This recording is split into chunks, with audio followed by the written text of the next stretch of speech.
What is going on, Pacer Nation? Welcome back to your go-to Pacers podcast, and the Indiana Pacers take down the Bucks again, 142 to 130. That is now 4 out of 5 games they have defeated the Bucks.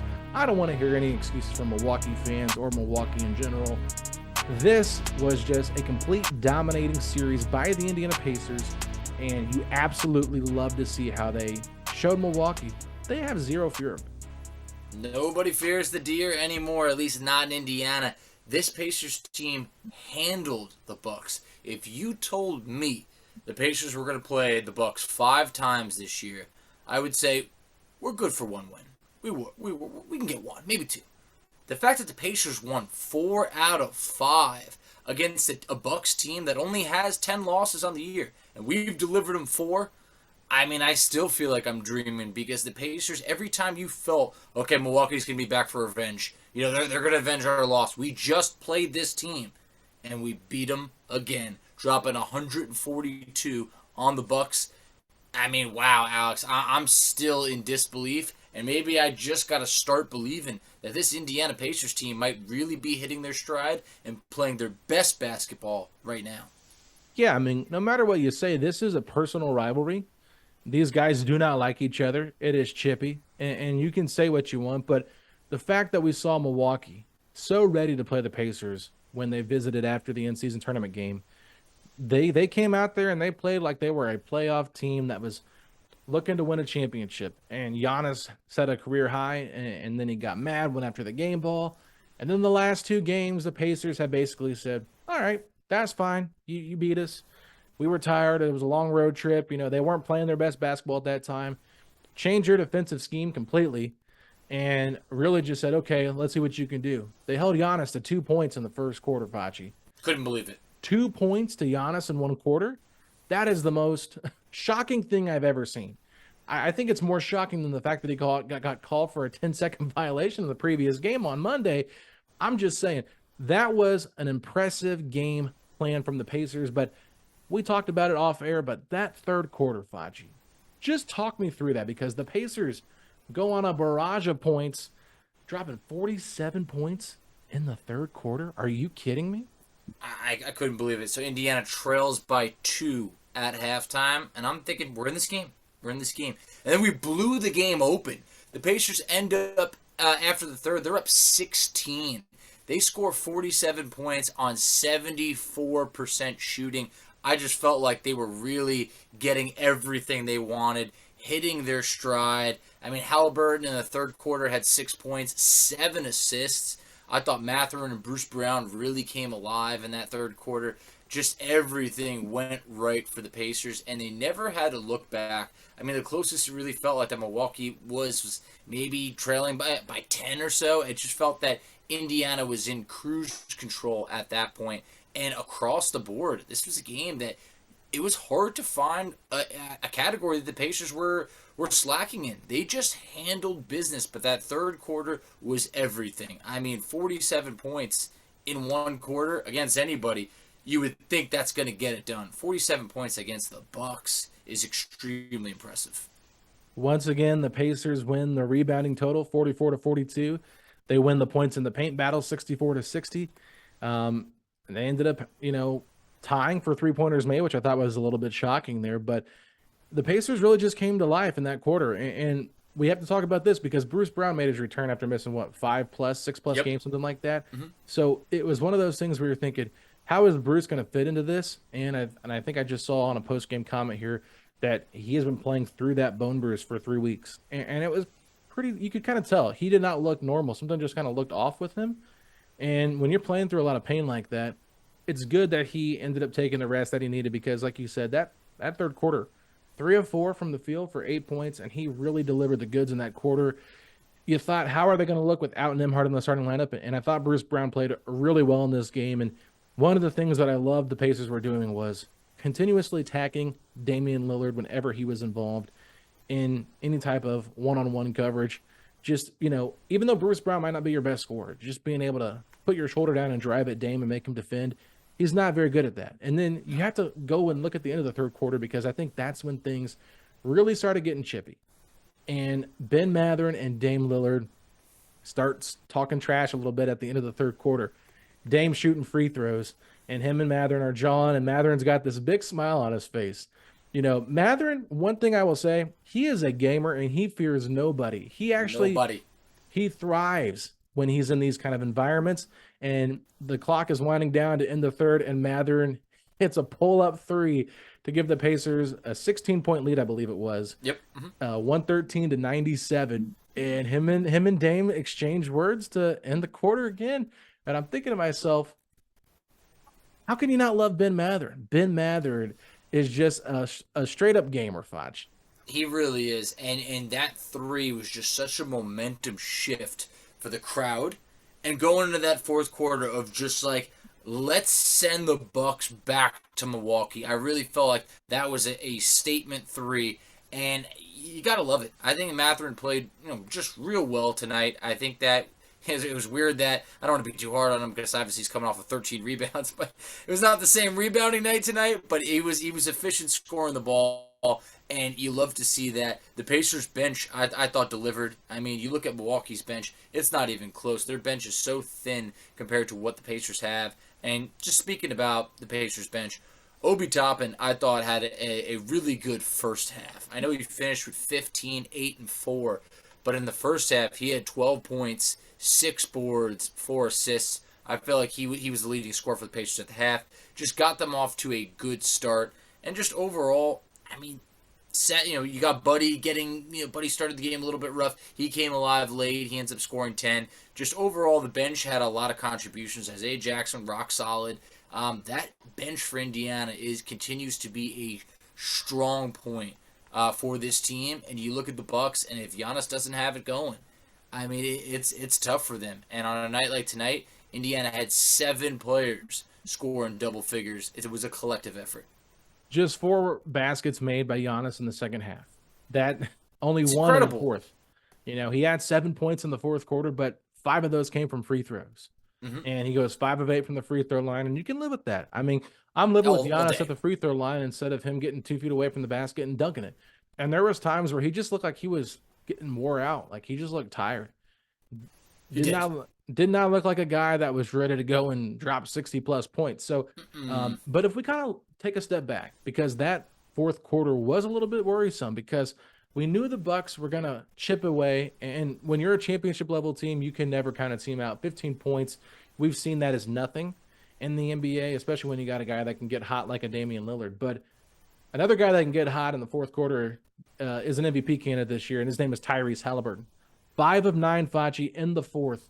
3 of 4 from 3. 15 of the Pacers' 29 fourth quarter points to really just put this game away for Indiana. It felt like every time Milwaukee was getting close and kind of closing the gap, here was another big shot by Tyrese Haliburton. Gets campaign switched onto him. Barbecue chicken. Hits the deep three and the foul. And then just to top it all off before he comes out of the game, he has a Magic Johnson-esque pass behind the back to Miles Turner at the top of the key. Turner swishes and drills a three, and you're thinking, oh my God, like, what can this guy not do? He is a legit superstar, and I don't care what anybody says, this guy is a legitimate MVP candidate. He is putting the Pacers on his back. The Pacers, from top to bottom, do not have as much talent as some of these upper echelon teams do in the Eastern Conference. But Tyrese Haliburton raises the floor of almost every single player on this team, and his joy that he plays with, it just gives so much confidence to the other guys on the roster. So I absolutely love the way that Tyrese closed this one out for the Pacers. I mean, we're so spoiled. The performances that he's putting together, it's like, I don't want to say we're taking him for granted, but he's doing it so often, it's like you expect it. 31 points, 12 assists, 0 turnovers. I mean, that was the 6th time this year he's had at least 20 points, 10 assists, and 0 turnovers. He's in a class by himself when it comes to that. This man protects the rock like no other, and he spreads it like no other. And that pass, that he's dribbling nonstop, the behind the back to Turner, that was the nail in the coffin. That was the statement. That was the goodbye Milwaukee, have a nice trip home type of play. We're going to see that on the highlights all season. I think that play, when I wake up tomorrow, that play better be everywhere. You better find that SportsCenter top 10. It needs the coverage that it deserves. And yes, just the way that he's playing. I had tweeted out once the Pacers were up by 10. I was like, and when I say by 10, I mean only 10 in the fourth quarter. I was like, I'm starting to get a bad feeling about this. Milwaukee's coming back. What does Tyrese do outside of the timeout? He scores 5 quick points, really distances the Milwaukee from being a threat again. And I just feel like it's time after time. He hits the shots that gives you breathing room. And on a night like tonight, I mean, we're saying this often because he's just doing this night after night, but he had it going. I mean, the defense, they're throwing everything they can at Tyrese, and he's overcoming it time after time. He had 3 blocks in this game.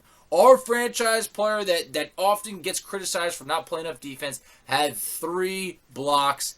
He's doing it all. I love what I'm seeing, and he's every bit of a superstar. And the only thing that fans can now say on Twitter is, well, he hasn't made the playoffs. That's not in his control yet. Give him time. He's young. He's not the whole team. He's now a franchise player who's going to take his team to the playoffs, and I can't wait for that to be eliminated off of his resume because this man is an absolute gamer.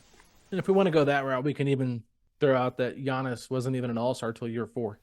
Yeah, Tyrese was an all-star in year 3, and Tyrese is an MVP candidate in year 4, which Giannis was not. So I'm not trying to sit here and have a competition on who's better because obviously we know Giannis has got a proven resume.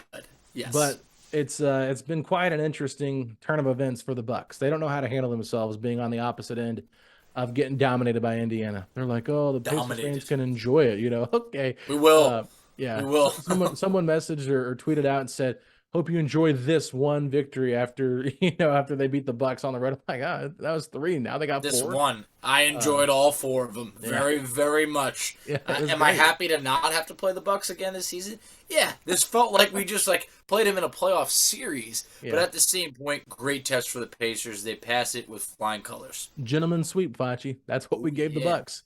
That is true. 2 on the road. Or 2 at home, 1 on the road, and 1 in a neutral site, right? But hey, you got to give the Pacers credit. But a lot of guys we could talk about here. Obviously, I think that we need to just touch on Jalen Smith having a bounce back game after struggling in Milwaukee. Only played 19 minutes tonight because Obi Toppin played really well off the bench, and I think Obi's been still getting more minutes as of late over Jalen. But Jalen just 5 of 8 from the field, which was great, 62.5%. Only 1 of 4 from 3, which you'd like to see that be a little bit better, but he was a plus 23 in this game tonight.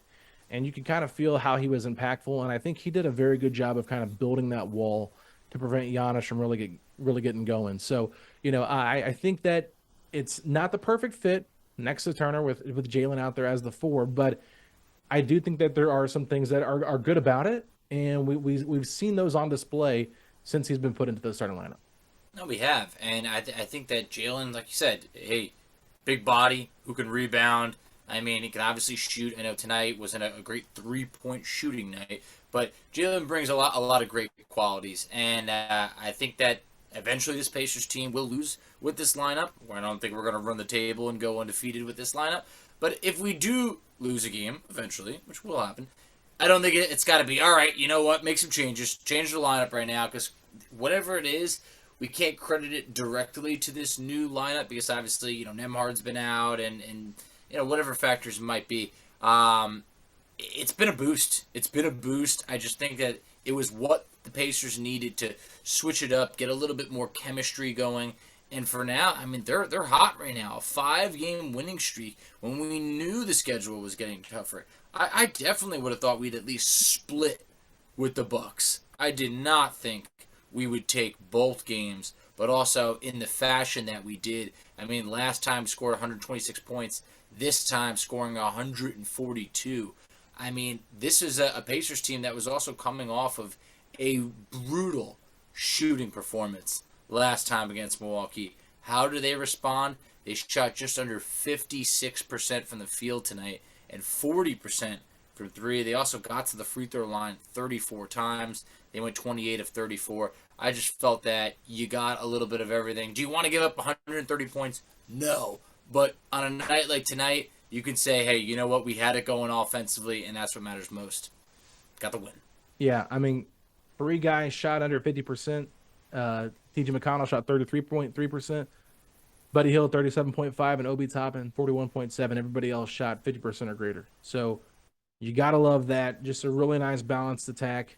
And one of the things that I found interesting too tonight, Facci, Buddy Hield only 13 minutes in the rotation. And that's kind of been one of the things where we're like, I was getting text messages saying, pull Buddy out. And I'm like, what am I behind or something on my stream? Because I hadn't really seen what Buddy was doing in the fourth when they were sending this.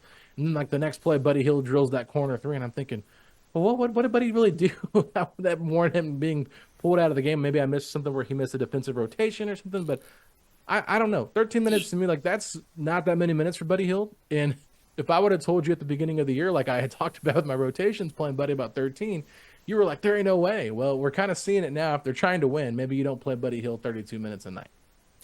No, it makes sense. In the first half, he was 1-5, so it was a little bit ugly. And I know he finished the game 3 of 8, so that obviously means he finished 2 of 3, in the second half. So Good. yeah, I mean, hey, yeah, no, got the shots going. I think everybody really had it going on in that third quarter. But you obviously know you're not going to get stellar defense with Buddy Hield, so you hope the shooting's there. He was 0 of 6 against Milwaukee last game. Like I said, ends up finishing 3 of 8, so. Kind of got that together a little bit, but I do think moving forward, we're probably not going to see Buddy playing the same amount of minutes that we saw in the first 20 or so games. I do think it's going to be dialed back a little bit, and then what's going to happen when Nembhard and Bruce Brown are both in the lineup? I don't think that's going to equate to more minutes for Buddy Hield. I don't think he's ever going to be out of the lineup, but I do think, there is a scenario now where we probably start to see him play under 20 minutes with a healthy Bruce Brown and Andrew Nembhard. It's going to be tough. I don't know what they're going to do. I think Rick's hands are kind of tied at this point because I feel like McConnell at this point has done a pretty good job running that second unit. And when they tried running Nembhard with that second unit, it did not look the same. It looked a little bit discombobulated, and I felt like McConnell just, he got 3 assists, 6 rebounds. I mean, he just kind of makes some of the, the small plays happen. Like we talked about it last game when he, runs cross court to try to save that ball after Mathurin had saved Tyrese's pass. It was like a double save here. Ends up getting the foul on Middleton. Like, not anybody else in this roster probably makes that play. Maybe Neesmith. Maybe. Exactly. That's it. There's no one other than Neesmith that you can even throw out there. Yeah, and it's just like, you know what? It's nice to have someone like that. But at the same time, like, we can't discredit how good Nembhard was in that starting lineup. So it's just tough. I really don't know who's going to be the guy on the short end of the stick here, but maybe it is a guy like Buddy Hield. I don't know if they're going to do that just because I think Buddy's floor spacing is huge. But the way Mathurin has really played the last couple of weeks, I mean, even going back to when he had his, I think it was career high against Detroit. Was that what it was? Yeah, I think so. Mm-hmm. And that 33. Win, yeah, or he might know he had the career high against the Clippers when they lost. But yes, you're right. But he was really close in Detroit, and so it's like you're seeing Mathurin. I feel like even since that Detroit game, really since the championship game against the Lakers, he has played pretty well, and he's starting to find a rhythm here with his new role. And coming off the bench hasn't impacted Mathurin, where you thought maybe he might pout and be a little bit disgruntled because he's not starting and he's really trying to take that leap. But just the fact that he's able to come in there and just be chippy and continue to find ways to impact the game. 6 of 9 tonight from the field, 2 of 2 from 3, talking trash, had 16 points, 3 assists. I mean, I'm really liking the way we're seeing Mathurin play of late, and I'm very hesitant to include him in any trade this season. No, I just can't see a scenario right now that you'd want to give up on Mathurin for a risk. If you're going to get a superstar back, okay, yeah, you can justify it. A player like Pascal Siakam for half a season with a risk? Absolutely not. So I feel like right now Mathurin is coming into his own. He's actually shooting, I know it's less shots than last year because it's a little bit of a reduced role, but he's shooting better. I mean, coming into this game, he was shooting just under 46%. Last year, he shot just above 43%. We're seeing him shooting better from three-point land, nearly about 37% from 3 on the season. So he's starting to settle in and be a more efficient player. I think that everybody thought he would take a bigger leap, but he's doing more with less. And I think that right now, that's translating to winning. Because if he was doing too much, the Pacers might not be winning as much as they are. So I think that right now, when you talk about some of the players like, Andrew Nembhard playing well, Benedict Mathurin playing well, Bruce Brown, obviously, it's been a little bit of up and down, but obviously this Pacers team needs more defense. For Buddy Hield, who's on an expiring contract, it doesn't look great. Now, I'm not saying that the Pacers are definitely trading him, but I'm also saying that it might not make a lot of sense to re-sign him when you have these players that are still young, under contract for far less money, and you are trying to maximize that cap space to go after a player that can push this team even further. So this is going to be an interesting stretch prior to the trade deadline for a guy like Buddy Hield, who could see his minutes reduced, and in the process actually could hurt his trade value. For sure. And I mean, it's going to be interesting to see what the Pacers do the rest of this homestand, because they've got Atlanta, then they've got the Celtics twice, and then they've got the Wizards. So I think they can beat Atlanta and Washington, but they got to take care of Boston at home. If they can win those games against Boston, even split them, I would feel really good about this team heading into the West Coast road trip. So they're just going to have to continue to take care of business. But I want to throw this out at you. I don't know if you saw this or not on Twitter, but StatMuse put out this tweet. They said the last 3 teams to average 30-plus assists per game in a season. 1985, the Los Angeles Lakers. 2017, the Golden State Warriors. This season, the 2024 Indiana Pacers. The first 2 won the NBA Finals. Now, I don't want to put the cart before the horse. We are not a finals team yet, but I will say this. The way that Tyrese Haliburton has elevated this team, the way that he has ascended into the superstar level conversation, I feel like the Pacers within the next 10 years could really be knocking on the door for contending for a championship as long as Tyrese continues to elevate his play. We are seeing a star in the making, and I'm not just saying that to say that. We are legitimately seeing a guy that is afraid of nobody. He fears no moment, and people that want to say, we just talked about it a couple of weeks ago, somebody was saying he's not a clutch player. It's what ridiculous. He did tonight in the fourth quarter shows you how clutch that he actually is, and that's just a small example of what he's done all season long. He's celebrating his 6th birthday, Facci, this year. He turned 6. I mean, he's the youngest star in the league. I just feel like at this point, it's like you can't doubt him. Even Wally Zerbiak's eating his words, saying it wasn't his finest hour. I mean, the people who doubted him, they look like clowns. So for now, I feel like, yeah, this Pacers team, look, I tweeted out right above that tweet saying, so you're telling me there's a chance, because that is elite category to be in with the Warriors and the Showtime Lakers, NBA champions. But it's crazy because after beating the Bucks 4 times this year, it now makes you feel like, okay, well, if these teams match up in the playoffs, we'll have already played them 5 times, had great experience. I'm not asking for the Bucks in the playoffs, but they look a lot less scary now if we happen to run into them than they did coming into this year. So I do feel like a team like Boston, to go back to your point, Boston, I believe, is still undefeated at home. They are yes, they are. They are 16-0 at home. We were able to beat them, on the road. I think that made for them. That made a big difference. But it's going to be a tall task beating them at home. But look, guys, eventually the Pacers will drop a game. Don't drop your confidence in this team, because the Boston Celtics are by far one of the elite teams in the NBA. But let's just throw this out there. The team that, has the 2nd best record of the East is the Milwaukee Bucks. So why not? Why can't the Pacers take down the Boston Celtics? We'll find out. We will find out. And this is a different team. I think that the Bucks are built a little bit differently than the Celtics, and I feel like the Celtics are definitely a tougher matchup. Now, I wanted to share this quote as we kind of wrap this up, because Adrian Griffin in his post-game press conference said, at the end, Haliburton kind of got going and hit some deep threes, but overall, I think we did a pretty good job against him. Okay. Kind of got going. What? Here's what Haliburton said. Haliburton said, I started to make some shots. I can get a lot of shots I like against these guys. I felt like my 6 misses, a lot of them were good looks. They honestly were.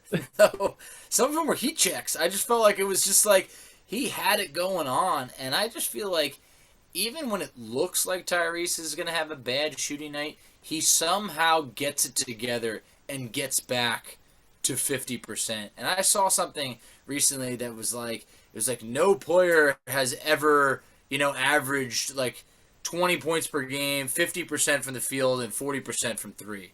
And it's just like he's in a league of his own of just doing these stat lines on a nightly basis that have never been done before or on a yearly basis. Last year, he became the first player to ever average 20 points per game, 10 assists, and then shoot 40% from three. It's just like he just continuously and I messed up the stat line initially. It had 10 assists in there.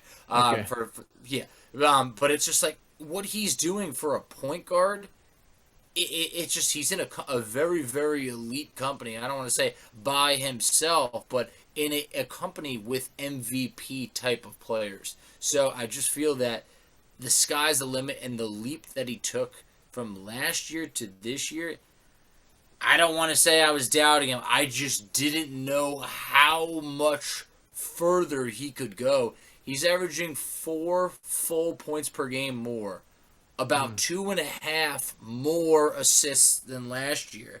I mean, he's shooting better from the field, better from 3-point land. Like, he's getting the free throw line more. He's rebounding more. He's taken every part of his game to the next level. And at the same point, he's cut the turnovers down. How? How could this man just get better in every single statistical category of the NBA and it translates to wins? So it's just like, look at us, Alex. We have a star on the Indiana Pacers. Over the last 4 games, 66 assists to just 4 turnovers. It's crazy. That's insane. I don't know what else you can say to that, but that is just absolute bonkers. And so I'm enjoying everything. I'm enjoying everything I'm seeing on Twitter. It is great to see people just enjoying the Pacers getting this win. And I'm loving all the Milwaukee fans in their fields tonight saying the Pacers are getting Boston Celtics like whistles against the Bucks. Oh my god. Like we didn't sit there and watch Giannis shoot like 80 free throws this entire series. I mean, come on now. Let's be real about that. But overall, just a great game from the Pacers, and I feel like, this team is playing great basketball ever since they kind of got their butts handed to them. Didn't play well against Orlando. I mean, they played okay, but they did not play very good against Orlando a couple of weeks ago. And since then, they've really started clicking, and I'm glad that Rick Carlisle did make that change. I'd be curious to hear Carlisle's thoughts on the defense tonight, just because they did give up 130 points. But, he was very adamant on the radio that he was unhappy with the Pacers' performance against the Knicks defensively and felt like they took a step back in that category. So, they were able to, get hot offensively against the Knicks, same thing against the Bucks. But that's the thing that's beautiful about this team is like while they're trying to improve defensively, they can still get it going offensively. Before tonight's game, they were 10th in defense over the last 4 games. They were 2nd in offense and 5th in net rating. So that just kind of shows you how well the Pacers have been playing as of late. And it gets you excited because this is a team that's very deep, 1 through 10, in terms of guys that are getting into the rotation. So as a Pacer fan and as someone that talks about this team on the regular, a lot to be excited about. Lot to be excited. I'm having a blast. I really am. I do not want this winning streak to end. Alex, I'd say don't look now, but I had to look. The Pacers are currently tied for the 4th seed. 4th in the East. Oh, my. And it's January. This isn't 1 week into the season. So it's just like anything can happen right now. And it's just like the 4th seed. Oh, my man. We said, look, if you could be a top 8 seed, that's a real step forward. If you could be a top 6 seed, that is fantastic. But right now, it just feels like this team has the wiggle room to make a move. And when you look at Boston, you look at Milwaukee, those teams are built to win a championship. What Philly does, we'll find out. Who knows? Miami Heat feels like, I don't see them making a bunch of changes on this roster. The Magic, who knows? But for the Pacers, it feels like you're seeing the success, and the front office is going to say, hey, you know what? At any point, we're ready to make a move. But for right now, if it ain't broke, don't fix it. Let's continue to develop this chemistry and ride this out a bit longer. 10-7 at home, 9-7 on the road, but 9-2 in the division, Facci, which is huge. Only one loss to Milwaukee and one crappy loss to Chicago. It's unfortunate, but So I will say this: the Bucks have only lost 10 games this year, but 40% of those losses have come to your Indiana Pacers, and I think that's a great way to close this one out here. Just reminding the Bucks that 40% of their losses have come against the Pacers. With that being said, Facci, tell the people where they can find us at on social media. absolutely. So you can find us on Twitter at PacersPod STP. You can find Alex on Twitter at AlexGoldenNBA. I can be found on Twitter at _FACCI. You can find us on Instagram at PacersPod STP. You can find us on Facebook at Set the Pace. You can find us on TikTok at Set the Pace. And Alex, tell them where they can check us out on YouTube. Ladies and gentlemen, go to youtube.com/Setting the Pace, a Pacers podcast, where you can find all of our video content. I want to thank you all so much for your support of this show, and if you like what you're listening to, please leave us a 5-star rating and review wherever you get your podcast. But Facci, if you're hoping the Pacers extend this winning streak to 6 games by taking down the Atlanta Hawks on Friday night, then hit me with those 3 words. Let's go, Pacers!